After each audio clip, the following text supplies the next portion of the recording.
Well, after being told they had to clean up all the old shingles, they did a pretty fair job. If you remember the early pictures, it was a mess. Although the rails are still, I've still got to completely redo them. They're trashed.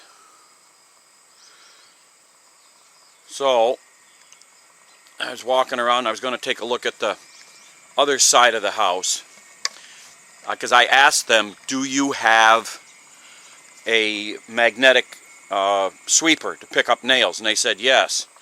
So you can see they got this side cleaned up pretty good.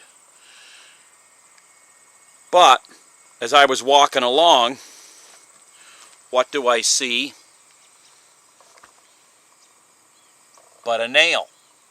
Now, laying right on the surface like that, if they'd have gone over it with a magnetic broom, they would have picked that up. They couldn't have not picked it up. So I had to go to Harbor Freight and buy myself a magnetic broom so that I could do it myself. And I bought that magnetic broom and assembled it. There it is right there. Now the idea is you just drag it along behind you. I tried pushing it, it doesn't work in the grass, but you drag it along until you hear a clink. Now just that little bit, rolling it,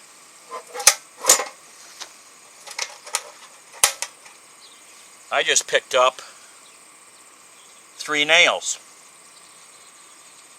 So all around the house, that's what I'm going to have to use, and they're going to get charged for that because they were supposed to do it and they didn't. East side yard. Front yard. This is from the west side yard. And this is the hall from the backyard or the north side of the house. And there's the total hall for all 4 sides of the house. Fills that tray and then some. Okay, there's the empty container. It's 1.1 ounces. So slide that out of there, bring the nails over, put them on. And that's 3 pounds, 2.1 ounces, so you subtract 1.1, so it's 3 pounds, 1 ounce of nails that I pulled out from around the house that they didn't pick up because they didn't sweep.